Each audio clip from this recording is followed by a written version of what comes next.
Welcome to Leadership to Go. My name is Pari Namazie. I am an executive and leadership coach and the managing partner at UNEPA.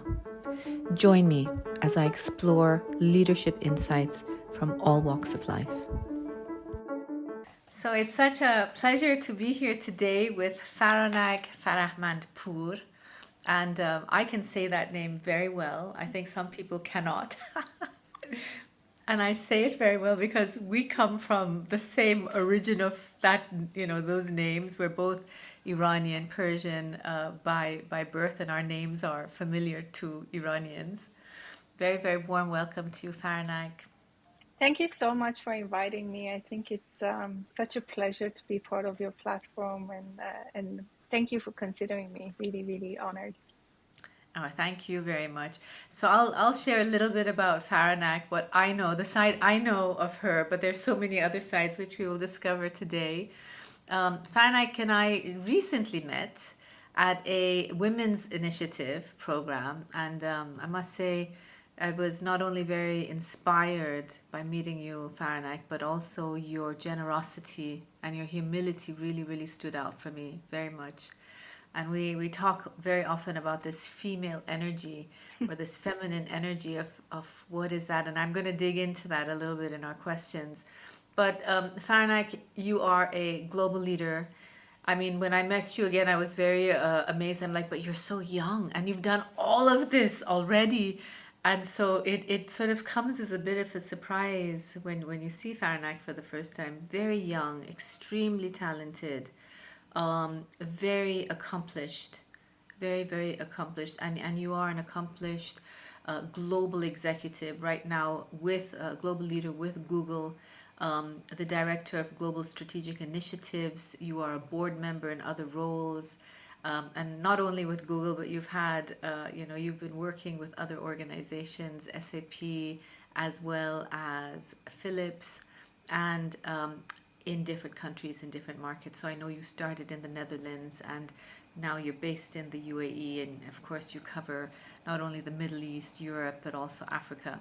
How does that make you feel when I say your profile like that? It feels surreal at first, and then I need to ground myself. Like, yes, I really achieved that, and as you said, I'm kind of humble in by nature. So for me, achieving all of this is hard work, but at the same time, I feel like, I like to be at the surface of everything. This is just a title. What you bring to the organizations is you and your true self. And I keep reminding myself about that is actually what is the most important is the people, the connections you make, the impact you make to the world. And the rest is just a thing that follows. But yeah, it starts with the connections and how you feel about things rather than the title or what you have achieved for me. And I think I see that very much in people who are, growing through the corporate ladder. Humility, groundedness, staying connected, and it's so easy to lose track of that because you are accomplished and people come to you. I know you were telling me the story that you're mentoring many people, and it's also just the time because that does take time, but you give it you do that so generously. What grounds you, and what doesn't let your ego get too big and you sort of stay humble and grounded? How do you? Yeah, I think it's an excellent question because it starts with, me as a child moving to the Netherlands, being surrounded by people. I could not even speak the language, and I was 8, almost 9. So in a way, you're in a survival mode, and you want to survive in an environment that is very, very new to you.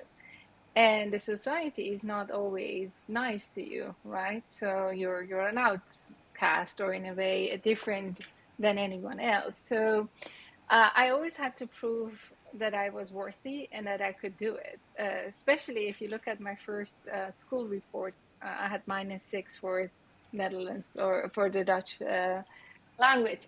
Um, so yeah, and I look always to that. I still have that piece of paper. It just grounds me to where I started and where I am now. And it's the resilience that I have built being in such an environment. And I think that is what I look back to is okay, of course, it's nice where you are right now, but I remind myself every day where I came from and what I had to do to make these achievements. Yeah. I'd love to ask you, we usually learn through challenges and adversity because resilience comes a little bit from that as well. Where would you say in your career you grew the most? I think it was actually at Philips because I was 22 when I started there, and we started our first data centers outsourcing at a very, very early stage where nobody had done it before. And me, as a young lawyer, had to understand IT, had to also write it and start negotiating. So for me, that environment, being super young and earning a seat at the table, uh, yeah, I have learned so many things, and I still keep in touch with the people I met at Philips and my mentors, and that is why, yeah, I really like to give back to the community. Is the people that gave me a chance is that allowed me to start correct. At a young age, I was already at Philips. They gave me projects that were out of my comfort zone, which allowed me to swim, learn, and connect. So yeah, it's very, very important to get the opportunities at the early stage, but then at the same time, you need to earn the respect of the people that give you those opportunities. So yeah, you do have to deliver. So it's a yin yang of, do I get the opportunities, and what do you do with it? Obviously, you have to show that you can deliver as well. So yeah, I really look back with lovely memories to my time at Philips. It was the best learning school. I was there for 5 years. But at a certain moment of time, you see that the growth path is not always like you want it to be, and then you will know from your instincts when is the right moment to move on and move to a different company where you will be again challenged. So yeah, when I was at SAP, I was 27, and I was the head of legal at the market unit Netherlands. Again, something that was out of my comfort zone. But yeah, throughout my entire career, I have learned that when I'm out of my comfort zone, that's where I actually excel the most. Um, so yeah, I would recommend everyone to go out of your normal comfort zone and push yourself out of your boundaries to get the best out of you and yourself. Makes me think a little bit about, out of your comfort zone. Sometimes it's so much more easier said than done. And I think right now in our world, it's such a VUCA world. We're constantly, dealing with the volatility and the uncertainty. And don't you always feel you're outside your comfort zone? Especially now with the technology being so rapidly changing. Yes and no. Yes, because the technology and the world around you is moving very fast. But if you look at your day-to-day job, the way you do it might be similar, and then you might fall into a trap of where you say, "I'm actually in my 80% thinking zone, where things are becoming easy and less time consuming." Um, so in a way, your brain is on autopilot. And with the latest technologies, you can actually free up the time to have more thinking space. So in a way, the tools can allow you to excel even more, but then you need to know how to use the tools, because at the end, it's the human behind the tools. I don't think we will ever replace, the human intelligence around everything you see around what we do in a day-to-day business. Yes, there's always right now with how technology is moving so fast, there's that fear, right, about what are the jobs and the skills that are going to be replaceable. And anyhow, that's a different discussion. I don't want to go into that right now with you. I think you're so much at the forefront of these technological and AI discussions. I'm sure that you have a lot of questions on that side. But I'll come back to I'd like to talk to you about the core of leadership because that's also what I'm very interested in. And you talked a little bit about the growth path is not straight. And sometimes we enter this, whatever role it is, thinking it's going to be one way and it's completely different. What were the things that surprised you? I studied law, and 11 years ago, I moved to sales. And if you would have asked the younger Faranak, would you have moved to a sales position? I would have laughed at her, say, "What? Why?" So yeah, I did international business law. I was always attracted to the business part of it. In a way, it allowed me also to take things on that I would normally not do. So yes, for me, again, taking the path from comfort zone and being able to move to a sales position where, yes, I could use a lot of my negotiation skills. I could use a lot of my analytical thinking, which you learn at the law school. But then relationship building, how do you build trust? How do you make sure that you build a narrative that is customer focused? All of those elements I've learned through my new career, I would say. And when I look back, I think it's so exciting to explore other ideas. So you have this concept of swiggly careers, where you swiggle around other elements, and yeah, for me that is really really nice. Faranak, did someone support you on this journey? Because law to sales, how did you know, it's not the normal sort of career path, but how did you get from this end to this? Yeah, I was very fortunate when I moved from the legal profession to the sales profession. I had a very good mentor that became my manager, and I still keep in touch with him. So in a way, the methodology was there, and I'm a very analytical person, and a kind of a nerd. So I started reading a lot of documents, what a maybe a typical salesperson would not do because they start doing things. But I took a step back. I started to understand the why behind the why, and then the rest was through a lot of doing and exercising and being part of meetings with more senior people and having the conversations around that. But yes, I was very very fortunate to have people that were guiding me through the transition and allowed me to actually free roll for the first 6 months. Even if I would make mistakes, they would just call me saying, "Hey, why would you say that?" I still remember that phone call. But I think also you learn through your mistakes, right? And people that give you harsh feedback are the best. I really prefer learning from them. You don't want people to always say, "Oh, you do this such a great job." I throughout my career, again, I have learned a lot from people that were giving me constructive feedback, saying I would have done differently, I would have done that so and so, and why don't you focus on this? And then obviously a lot of learning on the side, and they did also a master in sales leadership transformation. So yeah, I was curious to learn more about that part. And I think that's the key word you said, curious, because it all starts with curiosity. And I think that's one of the skills that we say, let's not lose curiosity, right? As kids, we're so curious, and then somehow we lose that. We get burdened with fear and doubts, and should I say that? Should I not say that? So how do you keep your curiosity alive? Um, it's a certain adrenaline kick that I need in my daily day engagements. So when I don't feel energized, then that little adrenaline kick comes in, and it's like, oh, I need to do this and I need to do that, and I can't sit still.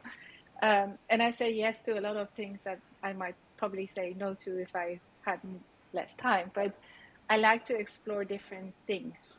So yeah, in a way, your day is filled with very different, diverse partnerships around the globe, different cultures, different industries, different people you have to deal with. That makes it exciting, but at the same time also, very very challenging. Yeah, and part of what you said I'm very analytical, but the adrenaline kick doesn't come from the No. analytical side. It's an impulse, it's an emotion. So how do you balance these? It's tough because you need to have enough time to think things through and think ten steps ahead of time, right? But at the same time, the curious one wants to explore and play around things. So I'm a morning person. I love the analytical part starts in the morning, and I'm still very much a planner. So I plan things ahead, and I try to have more control over things. But yeah, sometimes you also have to let go and see how things go. If you let people do things other that they would do it differently, right? And you learn from those. So yeah, I am usually perceived as a challenger in most of the meetings, but sometimes I just say, okay, let me just be quiet and see what the others would say, and then I always laugh because I complete 10 minutes of not being able to, you know, interrupt and go in. But yeah, so I do have that ability to reflect a bit more on that in the mornings, and then let the curiosity be more in the afternoon. But just listening to you, firstly, I felt a little spark of mischief in your eye when you were the curiosity side comes out, and it's interesting because the image that came to me was this morning, analytical Faranak who's planning, and by evening the sort of the playful Faranak comes out.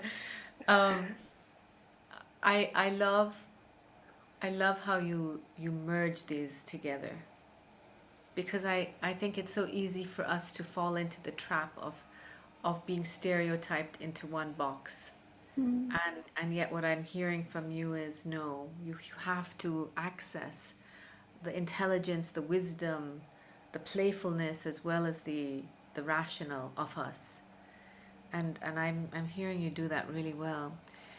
It's an energy thing as well, Faranak. So how do you keep yourself, how do you merge all of these together and not get overwhelmed with too much analysis? Um, it's the female energy that I talked about, right? Because I'm really, really surrounded by a lot of masculine energy. And I try to be more empathetic in meetings and bring some fun into the conversations as well to build teams because we work with a lot of people virtually and different places, but we still bring the magic of everyone together. And throughout my engagements, I try to bring people together. And I always believe that the energy you bring into a meeting is the energy you get out of the meeting. And we are so much used to being rushed from one meeting to another that you just take 5 seconds to ground yourself for what you have to do for this meeting, and then take a deep breath, and then inspiration will follow. But it's very, very hard because you have to be conscious about it and being conscious about, what do I bring to that meeting and why am I brought into that meeting? Because in the corporate world, it's very easy to get distracted and just be in meetings for the sake of being in meetings. But yeah, let's take a step back and think about why did I accept that meeting? What do I bring to that meeting? What is the energy that I bring to that meeting? Yeah, and the rest will follow. And you said this. I remember when you and I met. We met at Google the just a few days ago, a week ago, and I remember I meet you and I'm saying, okay, so how much time do we have? Is it like 20 minutes? Is it 30 minutes? And Faranak very calmly says, no, we have an hour. I'm like, one whole hour? I love that. And it was you telling me that no, I want to be intentional about the connection, the meeting, the discussion. And it is again giving your time and being so intentional with that. And I know I'm gonna say this as well about you, Faranak, but I know that when we were getting to the top of the hour, I did notice you were looking at your watch a little bit and like, okay, now I gotta go. Yeah, exactly. But I loved that you made the time for that. And I think we talk so much about work-life balance always. And so we feel we're always rushing from one thing to the other. But I loved what you said about being intentional with the time that we have and making those connections. Um, Tell me a little bit about I mean, I know how many things you are balancing and managing, and um, how do you make time for it all? So yeah, I do believe in the concept of work-life harmony. There are some times that you have more harmony for your personal life. There are some more times that you have to rock and roll and go with the speed of the enterprise to get things done.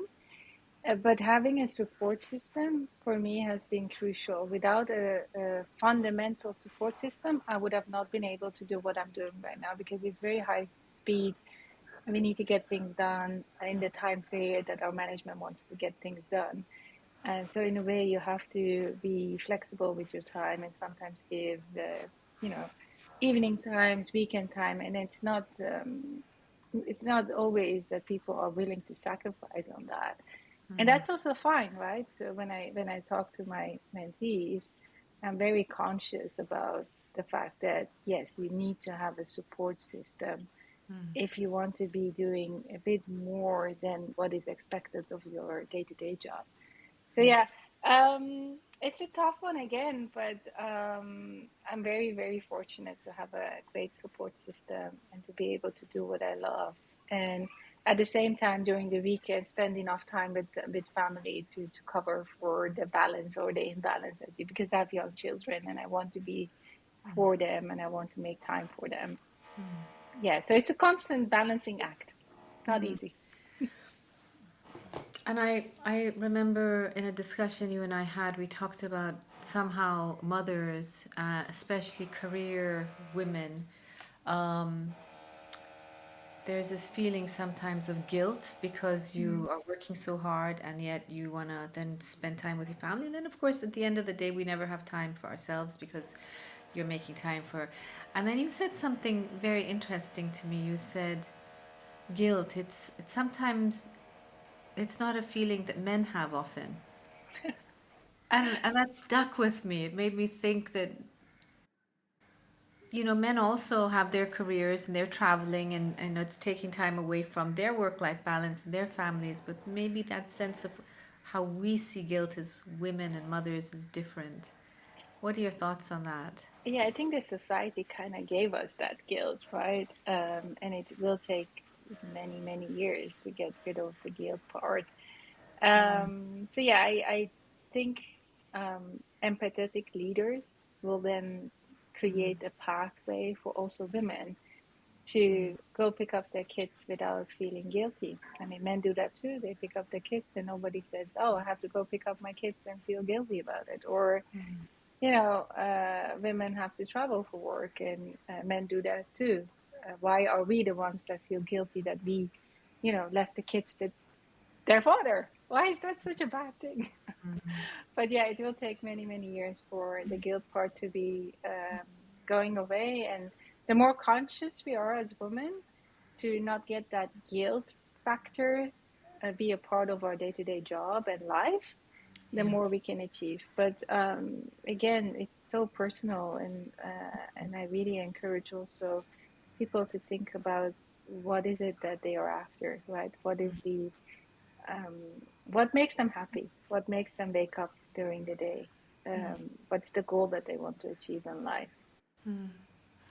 We also talked about impact. And in this beautiful round of women that we met together a few weeks or nights ago, we all shared stories of impact. And I thought that was so powerful because there are two words that stand out for me. One is success and one is impact. And I'd love to hear what this means for you. What is success? When you look back at your life and say, I had a successful life, what would that be? In a way, would be providing for my family is, I think, first thing, but then giving back to the community. And so I'm very humble in the way that I know the people that made an impact in my career. And now I want to have the same path for other women that are in their early career, but also men. I also have men that I coach and give some pep talks. Say, hey, go for that, go do that, and do that. So it's equally important to have conscious leaders and then give back to the community, because there were always people that allowed you and gave you opportunities. And if I have achieved that in my career, I think I would be super, super happy. What is the best advice you received? Um, you don't need permission to do things. Feel empowered. Have your own plan and be bold and try to achieve what you think you should achieve. So in a way, don't be scared of doing things, because you can fail and that's fine. You can also learn from your mistakes, but having fear of not doing things because you might fail is a trap. And just go for it. That was the best advice. It's kind of like I'm going to challenge you a little bit. You okay? Yeah, sure. I love challenges. Good, good, good. Where was a time where you were bold? Where I was both. I think on most of the engagements, I feel like I have to be the bold one. Where was I very, very bold? Oh, this is an interesting one. Just imagine you're in Italy. You're negotiating with a very, very old school company. I can't mention the company. Most surrounded by gray old men. You're negotiating and they keep asking for things and keep asking for this, and your rage is at this level. So at a certain moment of time, it's like, I just close my laptop and I walk away from the meeting. Then I say, okay, then we don't have a deal. And I said that with a very, um, not angry, but I was quite composed in getting the emotions down, but making sure they understood that that was my limit. And then I walked away from the meeting. I said, okay, I will wait 30 minutes, see what happens. And then eventually I get the call like, yeah, I think we pushed it too hard. Can we continue the conversations tomorrow? But if I didn't do that, I think we would have continued for months and months and months without getting a clear path. That was the most bold meeting I ever had in my career. I would normally not do that, but at that time it was so much needed that I really needed to close my laptop. Said enough is enough. I'm just imagining that right now. Right now, the thing that plays in my head is like I'm watching a movie and I'm seeing I like shut her computer and manage her rage and walk out. What did you feel in that moment? Oh, I'm so proud of myself of doing that. But we still laugh about that moment with colleagues, but also with the persons that went through it, because I stayed in touch with the team, and I really love the Italian culture is so close to the Persian culture. So in a way, you stay connected even after the deal is done, and you make friends. You know, yeah. And were you not scared yourself, like doing that? Did you not think, what did I do? Not really. So that's the boldness, right? And the best advice I got, just go with your gut in certain elements of your career and situations. But yeah, it's not for everyone. I think you have to be very, very cautious of yourself, but also the consequences and balancing act. But in that moment, you're so sure that that is the limit, right? And throughout my entire career in negotiations, I'm very upfront with the clear no's. So at least, you have a path forward. You say, these are the clear no's, these are the things that we can negotiate on. Let's find a compromise. Let's find the middle ground. And then they keep adding things and we keep adding things, and it's very normal. But at least if you're very clear from the start what your clear no's are, you're respected in the negotiation, but you're also showing that there's a path on things that you can negotiate on. But yeah, but then you need to get the entire organization in the same pathway, Yeah. and that's in corporate life, that's the biggest issue with negotiations, because the person that is negotiating would then not get the pathway to do what that person wants to do. And it's convincing them, and I remember one of the things you told me as well is how important building trust was. credibility and trust. And what's your secret formula of doing that? Being yourself, no games, and your true self. So I bring my true self to the meetings that I have. I have no secret agenda, and people feel sincerity, right? It's not something you can fake. But yeah, on the other hand, it's very difficult to gain trust, and it's very easy to lose it. Yeah, Being conscious about that is also yeah. very And when you talk about be yourself, I think you have to be very grounded and very aware of what being yourself means. important. And that's a lot of work. That's like we call it in coaching, we say that's the inner work, that's Yeah. the inner journey. Um, how did you get there? I had throughout my career also good mentors and coaches. And then I think it's a matter of reflection because your true self, keeps evolving as well as you grow, and reflection. And every 10 years, I think there's this evolution in people where you're not the same person that you were 20 years ago, 40 years ago, you know. And then finding yourself again and grounding yourself in who you are. But the core elements I don't think change. It's the core will always be the same, and having an understanding of what your core is, what your core beliefs are, what are your triggers. You know, everyone has a trigger. Very true, very true. We talk about Um, the shadow, and I think that's a very big chunk of our self-reflection and awareness is to see what the triggers are and our shadow side is. There's so much learning there. So, two short final questions. Short. Faranak, age 60, successful, beautiful woman who's done everything, and you're satisfied and fulfilled at this lovely journey you've had. What does that Faranak turn around and tell this Faranak today? What's the advice you would give yourself? um, don't be too rushed. Take a moment, soak it all in before you know it is over. And I'm now more conscious with the time I spend with my children, because if I look back 4 years ago, I can't even, can't remember how fast the first 4 years spent.